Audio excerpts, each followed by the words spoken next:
আসসালামু আলাইকুম। আজকে আমরা আলোচনা করব আমাদের যে অন্তর্বর্তীকালীন সরকার ডক্টর মোহাম্মদ ইউনূস ফ্রান্সের যাওয়ার কথা ছিল, একটা সফরের কথা ছিল, সেই সফরটা তিনি এখন করতেছেন না। এর কারণ হিসেবে আমরা তাকে একটা ধন্যবাদ দেবো চাইছিলাম, কেননা তিনি দেশের টাকা বাঁচিয়েছেন, কিন্তু এখন ধন্যবাদটা দিতে পারতেছি না। কেননা যখন শুনলাম যে তিনি সেখানে যাচ্ছেন না, কেননা এনামুয়েল ম্যাক্রন ফরাসি প্রেসিডেন্ট, তিনি আমাদের অন্তর্বর্তীকালীন সরকার ডক্টর মোহাম্মদ ইউনূসকে তার সাথে বৈঠকে সময় দিতে পারতেছেন না। সুতরাং যেহেতু তিনি ব্যস্ত মানুষ, আমাদের আর কি যে ফরাসি প্রেসিডেন্ট এনামুয়েল ম্যাক্রন, সুতরাং তিনি আমাদের যে ডক্টর মোহাম্মদ ইউনূস, তাকে আমরা দেশের ভিতরে এত বড় মনে করতেছি, আমরা মনে করতেছি, ভাবতেছি তিনি আন্তর্জাতিক পরিমণ্ডলে ব্যাপক মানে সুনামপ্রাপ্ত, কিন্তু আসলে বাস্তবে দেখা যাচ্ছে যে তিনি জিরো। কেননা এই যে ফরাসি প্রেসিডেন্ট তাকে যেভাবে অ্যাভয়েড করতেছে, তিনি অর্থাৎ আমাদের অন্তর্বর্তীকালীন সরকার তিনি চাচ্ছিলেন যে এই যে এনামুয়েল ম্যাক্রনের সাথে একটা বৈঠকের সুযোগ, সুতরাং এনামুয়েল ম্যাক্রন এখানে তাকে পাত্তা না দিয়ে, একটা সুযোগ না দিয়ে তিনি এখানে গুরুত্বহীন করে দিলেন। এখন অন্তর্বর্তীকালীন সরকার এই জন্যই সেখানে যাচ্ছেন না। এখন আমাদের ধারণাটা আসলে আদতে কি ভুল প্রমাণিত হচ্ছে, কেননা আমরা যতটা মনে করতেছি তিনি ইউরোপ, আমেরিকা সব জায়গায় সুপরিচিত এবং তাকে সেখানে সব ব্যাপকভাবে তিনি প্রাধান্য পান সেখানে, কিন্তু আসলে এই যে কিছু কিছু ক্ষেত্রে আমরা তো দেখি তিনি আসলে সেখানে জিরোর মতো। কেননা এই যে একটা বিষয় আমরা ফরাসি প্রেসিডেন্টের সাথে সাক্ষাতের বিষয়টা, দ্বিতীয় বিষয়টা আপনারা যদি দেখি, ইতিপূর্বে তিনি এই যে আপনার আজারবাইজানে না আলবেনিয়াতে একটা সফরে গেলেন, সেখানে যখন তাদের যেই গ্রুপ ফটো বা গ্রুপ যেই ছবি নেওয়া হয়, সেখানে আমরা দেখলাম যে পাকিস্তানের যে শাহবাজ শরীফ তাকে সামনে রাখা হয়েছে, আর আমাদের অন্তর্বর্তীকালীন যে সরকার ডক্টর মোহাম্মদ ইউনূস আছেন তাকে একদম লাস্টে রাখা হয়েছে, অর্থাৎ তাকে খুঁজেও পাওয়া যাচ্ছে না ওই ফ্রেমে। যাক, সেটাও হয়তো ভুলক্রমে হইতে পারে, কিন্তু তিনি একজন এত বড় একজন নোবেল কি এটা আপনার নোবেল লরিয়েট আর কি, তারপর যা তার সুনাম খেতাব, আমরা তো সব কিছু দেখি, বিদেশিরা নাকি তার নামে বই পড়ায়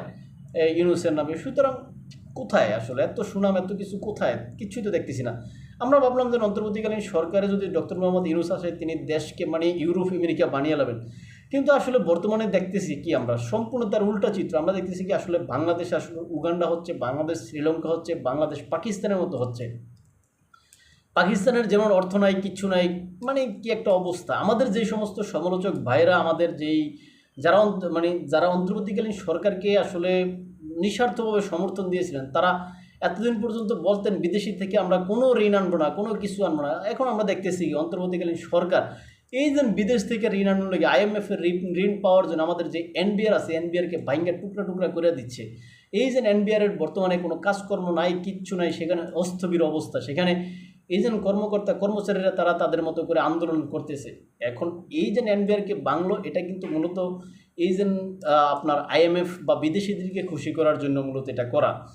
এখন তিনি বিদেশ থেকে কই থেকে টাকা আইনা দেশকে ভরপুর করে লাগবেন, কিন্তু তিনি সেটা না করে তিনি আসলে দেশের ভিতরে যে দুর্নীতি তার সরকার করতেছে, সেটা তো আসলে খুবই ভয়াবহ আকার ধারণ করতেছে। কেননা আমরা দেখছি যে আমাদের যে শিশু উপদেষ্টা হিসেবে পরিচিত আসিফ মাহমুদ সজীব ভুঁইয়া, তিনি তার যে APS আছে, তিনি এই যে 7-8 মাসের ভিতরে 350 কোটি টাকার মালিক হয়েছেন। তাকে দুদক তলব করছে, দুদক তলব করে তাকে ওগুলার সত্যতা প্রায় পাচ্ছে। যদি না পাইতো তাহলে এই যে তাকে কেন দেশ থেকে নিষেধাজ্ঞা দেওয়া হয়েছে, তারপরে থেকে তার যেই আপনার পাসপোর্ট টাসপোর্ট আছে ওগুলা তারা বাজেয়াপ্ত করতেছে, এরকম অবস্থা। সুতরাং আবার আমরা দেখতেছি কি আমাদের যেই প্রধান উপদেষ্টা ডক্টর মোহাম্মদ ইউনূস সাহেব আছেন, তিনিও তো দুর্নীতি করতেছেন। কেননা তার যেই এজেন্ট কি বলা হয় যে আপনার যে তার নামে যেই ব্যাট বা কর ফাঁকি দেওয়ার যে মামলা ছিল, ওই মামলা 6,666 কোটি টাকার মামলা। এই মামলা তিনি ক্ষমতায় বৈষয়িক তুড়ি মারিয়া উড়াই দিয়েছেন।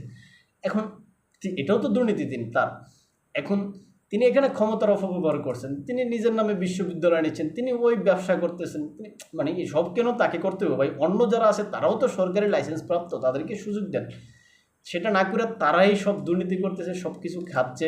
সুতরাং এখন তারা বুঝতে পারতেছে তারা আর ক্ষমতায় টিকতে পারবে না। কেননা দেশের প্রধান যে বিরোধী দল বা প্রধান যে দল আগামীতে রাষ্ট্র ক্ষমতায় আসার দাবি রাখে, বিএনপি, সে বিএনপিও এখন প্রকাশ্যই বলতেছে, বিএনপির যেই আপনার সিনিয়র নেতা যে সালাউদ্দিন সাহেব, তিনি সরাসরি বলছেন যে অন্তর্বর্তীকালীন সরকারের ডক্টর মোহাম্মদ ইউনূস যদি চলে যায়, দেশে এরকম কোনো শূন্যতা সৃষ্টি হবে না। কেননা এই বিএনপি থেকে শুরু করে সবাই কিন্তু একটা সময় তাকে নিঃস্বার্থভাবে সমর্থন দিয়েছে। সেই নিঃস্বার্থভাবে সমর্থনের তিনি কি করছেন? তিনি কিচ্ছুই করতে পারেনি। তিনি যে সংস্কার নামে মূলা ঝুলায় রাখছেন, সেই মূলা এখন আর কেউ খাচ্ছে না। কেননা এই যে মূলা ঝুলায় রেখে তিনি আদতে যে 10 থেকে 11 মাসে তিনি কোনো সংস্কার করতে পারেননি, কোনো একটা দৃশ্যমান উন্নত দেখাতে পারেননি, তিনি দৃশ্যমান কোনো বিদেশি বিনিয়োগ আনতে পারেননি, তিনি দৃশ্যমান ভালো কোনো দেশের যেই ভিতরে যে সমস্ত মব কালচারগুলো আছে এগুলো তিনি দমন করতে পারেননি।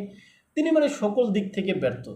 সুতরাং তিনি এখন পদত্যাগের যে একটা নাটক সাজাইতেছেন, মানে বিষয়টা হচ্ছে এরকম খেলা শুরু করে হঠাৎ করে নিজে মানে বললো যে খেলুন না, বিষয়টা এরকম হয়ে গেল। এখন আসলে আমরা জানি এটা তার একটা নাটক। কেননা বাংলাদেশের আসলে বৈশিষ্ট্যটাই এরকম, যারা ক্ষমতায় বসে তারা ক্ষমতা থেকে জুতা দিয়ে ফিরাইলো নামে না। আমরা গতকালকেও বলছি এরকম একটা কথা, যদিও জুতার কথাটা সরাসরি উল্লেখ না করে ভালো, মানে তাদেরকে যত বাইলে অপমান করবেন তারা সহজে নামে না। এখানে তারা নিজেদেরকে এখানে ক্ষমতার শীর্ষে রাখতে সবসময় চেষ্টা করে। সুতরাং ডক্টর মোহাম্মদ ইউনূস তিনিও বাংলাদেশি রক্ত তার শরীরে প্রবাহিত হচ্ছে, তিনিও এই বিষয়টা মানে ওই জিনের অধিকারী আর কি। এখন এই যে ডক্টর মোহাম্মদ ইউনূস পদত্যাগ করবেন, পালায়া যাবেন, সইরা যাবেন, এটা তিনি করবেন না, এটা আমরা জানি। আর তিনি দেশের ভিতরে থাইকে তিনি দেশ সঠিকভাবে চালাইতে পারবেন তাও মনে হয় না। কেননা তিনি যেই সংবিধান সইয়া বা সংবিধানের রক্ষার জন্য তিনি যেই শপথ গ্রহণ করছেন, তিনি ওই সংবিধান রক্ষা করতেছেন না, সংবিধান অনুযায়ী কাজ করতেছেন না। তিনি এখানে নিজের ইচ্ছা মতো সব কিছু খামখেয়ালি মতন করে যাচ্ছেন। সুতরাং তার সময় যদিও গুণে মানে যেখানে একজন মানুষ জন্মগ্রহণ করলে তার মৃত্যু আছে, সুতরাং কেউ ক্ষমতা নিলে তার ক্ষমতা থেকে যাওয়ার সময় অবশ্যই আসবে। কিন্তু এই ক্ষেত্রে তার যাওয়াটা মনে হয় সুখকর হবে না। তিনি যে সম্মান নিয়ে আসছেন ওই সম্মানটা তার আর নাই এখন। কেননা তাকে এখন আর দেশের লোক কেউ পছন্দ করতেছে না, প্রায় 90% লোক তাকে এখন বর্তমানে অপছন্দ করতেছে। যাই হোক, ভালো থাকবেন সবাই, দেখাবো অন্য কোনো ভিডিওতে অন্য কোনো বিষয়ে। যারা কথা শুনে মনে কষ্ট পাবেন ক্ষমা সুন্দর দৃষ্টিতে দেখবেন, এবং আমাদের স্বপ্নচারের কথা নামক ফেসবুক পেজে ফলো দিবেন, ইউটিউব চ্যানেলে সাবস্ক্রাইব করবেন, এবং আমাদের এনায়েত হোসেন নামক টিকটক আইডি আছে সেখানে ফলো দিবেন, এবং ইনস্টাগ্রামে আমাদেরকে এনায়েত হোসেন নামক আইডিতে পাবেন, সেখানে ফলো দিবেন। ভালো থাকবেন সবাই, আসসালামু আলাইকুম।